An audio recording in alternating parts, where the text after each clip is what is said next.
Justin Trudeau has officially resigned as the Prime Minister of Canada, leaving Canadians wondering if housing affordability might actually be around the corner. I strongly believe that a housing crash will happen in 2025 if it hasn't already started. In this video, we're going to be looking into current housing market trends and some of the huge losses that we're seeing every single day. We're going to be explaining how we even got here in the first place, and finally, uncovering the true sinister mastermind that's been propping up the housing market for the last few years that no one has been talking about. But before we get into it, make sure that you subscribe to the channel and be sure to stick around because this iceberg goes way deeper than you probably think. What you're looking at is a property that finished construction no less than 12 months ago in Paris, Ontario. It's essentially a brand new home. It's a part of a newly developed area, but the owner who bought it from the developer wants out immediately. Why though? The home itself looks fine. 3-bed, 3-bath, no basement, but it has a 2-car garage. It's new, modern, and fairly spacious. It's in a growing area of the province. Objectively, it's a perfect house to start a family in, and its list price is $699,000. And while some of you may already have scoffed at that price, what if I told you that this property has been on the market for 6 months and they originally listed the property for $937,000? That's a decrease in $238,000. A decrease of 25% in less than a year. And it's still on the market as I'm making this video. Whenever you see a deal like that, I think we all immediately wonder what's wrong with it. But at only a year old, there's probably nothing wrong with it. It's a brand new house after all. So what's the catch?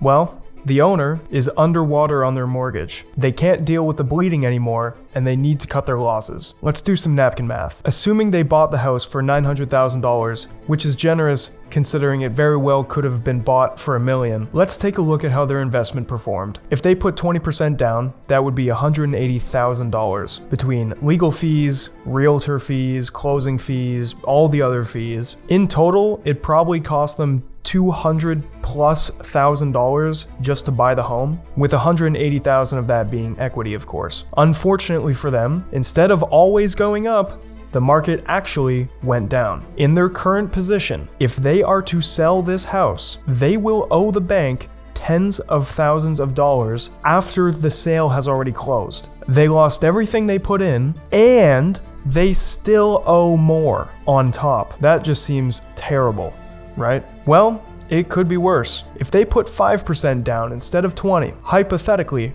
they could actually owe their bank hundreds of thousands of dollars, because when they sell, they're on the hook to pay the difference between what they bought it for and what they're selling it for. And if what they already had put into the house doesn't cover that gap, they need to pay out of pocket. Believe it or not, this is not an isolated incident. I can find examples just like this in almost every town in Southern Ontario. Massive, multi-$100,000 losses on homes bought in the last 1 to 4 years. These people who bought recently are paying a mortgage that is greater than the value of the home that it is for. This is a growing trend, and it will continue for the rest of the year, and I imagine it will only get worse as time goes on. Okay, well, if you're not already in the market, then this is pretty exciting. Prices are finally coming down. But why is this happening? And how long is it going to go on for? In the last 5 years, housing has exploded in Canada due to a bunch of factors. People often say that everything's been messed up since the pandemic hit, and they'd be right. When the pandemic hit, Canada printed an absurd amount of money to keep the economy stimulated while a bunch of people lost their jobs. At the same time, they lowered interest rates to basically near zero, meaning it was the cheapest time to borrow money since the 2008 recession. People got way too excited and started buying homes like crazy, driving prices through the roof. The rationale for buyers at the time was that, hey, these are the best interest rates we'll ever get. There's no better time to buy than right now, which apparently justified them taking on an absurdly large amount of debt in the process. Realtors will say, you can't time the market. The best time to buy is right now. And it's partially true. You can't time the market. You can, however, identify a good deal. And I don't know why nobody noticed this, but there were no good deals for the last 4 years. Yet, people bought anyway. That's how crazy the market hysteria was for the last 4 years. This chart shows the trajectory of Canada's home prices. This red line right here shows what it would be today if the market followed similar trends as the early 2000s, which I'm fully aware that is a fever dream in this economy, but hey, a man can dream, alright? What could have been? An average home around 600,000. But instead we're looking at over $1 million. Okay. If that doesn't scream a bad deal to you, I don't know what else I can say. Another factor at play was the wild amount of immigration that came to Canada to prop up low-income jobs and artificially keep wages low, leaving more profit for mega corporations. That's right, modern-day slavery from a liberal government. Chew on that one, why don't ya? Anyway, this means that the rental market got absolutely destroyed because of all the new people coming to Canada who needed a place to stay. And when the rental market is hot, investors want to take advantage, leading to more domestic and foreign investment into the Canadian housing market, pushing prices higher. Lastly, Canadians have been told their entire life that real estate is an investment and a sure path to wealth. I mean, hey, most of our parents have the vast majority of their wealth tied up in a home, so it makes sense, right? The path to wealth is to buy a home. So, for better or for worse, Canadians will fight tooth and nail just to get their hands on one, even if it doesn't make financial sense at all. This mentality has resulted in a bunch of Canadians being tied up in the largest housing bubble we have ever seen. Okay, so there's a lot of reasons as to why the housing market blew up in such a short amount of time. Most of these reasons can be tied back to Justin Trudeau and his party, although only in part. As the housing issue preceded Justin Trudeau, he just made it a lot worse. So what has changed and why are we witnessing a downward trend in the market? Number 1, the cost of living has got out of control. Average people are struggling to afford the food in their mouths, let alone the roof over their head. With inflation eating away at our buying power, things cost more while wages struggle to keep up. Again, thanks to immigration for keeping wages low. On top of that, new homeowners' mortgage payments can be up to 60% of their total household take-home pay. That is just simply unsustainable in the long term, and they're gonna have to tap out eventually. Number 2, interest rate renewals. Oh, how the time has come. Everyone who thought they were a genius for buying at near zero interest rates now have to renew their mortgages and oh my god, the rates have jumped so much. People who bought thinking their mortgage payment wouldn't change this much, oh boy are they feeling it now. Some people's mortgage payments have literally doubled because of their renewal, which is absolutely insane. An interest rate change should not cripple people this hard. This is a direct result of taking on more debt than you can reasonably afford. I'm going to throw up 2 different mortgages, one at $300,000 and one at $800,000. I'm going to show you what the monthly payment would look like at 2 very different interest rates. Here is what those monthly payments look like at 2% interest, and here's what those monthly payments look like on the same mortgages at 7% interest. Yes, they both went up, of course, but the image I'm trying to paint here, percents will screw you when you have larger numbers, which means the more debt that people took on, the harder the reality they face today. The crazy thing here is the payments have gone up, but the percentage towards equity has not, meaning the only growth they're seeing in their payment is literally just interest. It's time for number 3, the big one. I'd like to introduce you to our masked villain. This is the mastermind behind the housing market bubble that no one is talking about. Oh, would you look at that? It's our good old friends, the big banks. Kinda no surprise, really. So what are they even up to? They decided to get creative, so they came up with a new word to describe the state of mortgages in 2025. That term being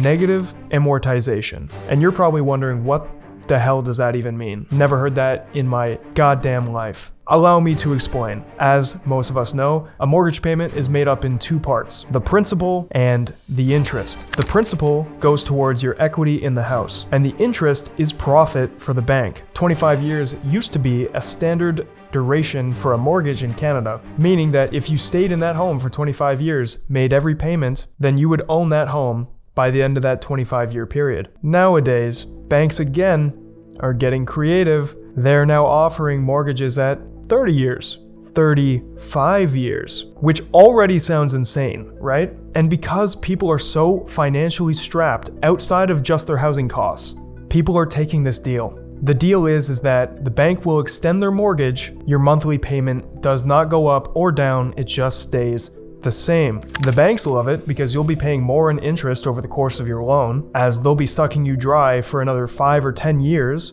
But what people who are accepting this deal aren't realizing is that it's actually incredibly sad for them, because at that point, your house is no longer an investment. And if you were to actually stick it out and go the full 30 or 35 years, by the end of the loan, you will have basically paid for the entire value of the home just in interest. Meaning you basically bought the house twice. Essentially, by taking this deal, you're letting your bank become your landlord. And the worst part is now you're a tenant with all the responsibility of an owner, meaning you still need to upkeep the property, pay property taxes, maintenance. It all falls on you, not the bank, not your landlord. It's the worst deal you could ever make. Well, the worst deal just shy of negative amortization. Negative amortization works on the same structure, where the bank keeps your monthly payment the exact same. But in this case, that interest portion of the payment has now grown so much that it actually exceeds the total cost of the payment. That means your mortgage payment is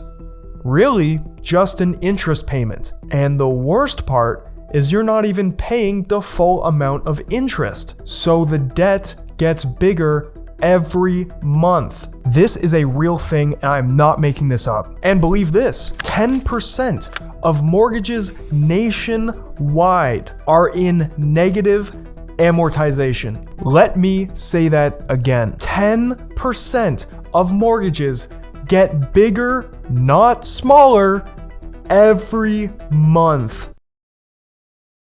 I wish I was making this up. The banks have created the system to delay the inevitable crash, but it's not working anymore. This is why the bubble exists. Banks could very easily just foreclose these properties, but they're choosing not to. And they're allowing people to dig deeper and deeper and deeper and deeper into the hole. It is not sustainable. Some may say that it's a good thing that the banks aren't kicking people out of their homes. I mean, we're in a housing crisis after all, right? But it's because of this why we're still in the housing crisis. And in my opinion, this will only increase the speed of which the cards will fall when they eventually do. Canada is in a dumpster fire right now. The poor fiscal policy and legislature implemented by the Trudeau government has put immense pressure on the Canadian housing market. The market reacted and got desperate. And now the banks have stepped in to delay it as much as they can. But now it's time. It is happening, and it's gotta be more painful than ever. The people who bought in the last 5 years are in a tough position. And to the people who've been waiting for a correction, it's here. Thank you for watching this video. If you have thoughts, I'd love to hear about them in the comments below. If you haven't already, subscribing would be greatly appreciated. And if you want to watch a video about why young people are stuck living at home, click this video here.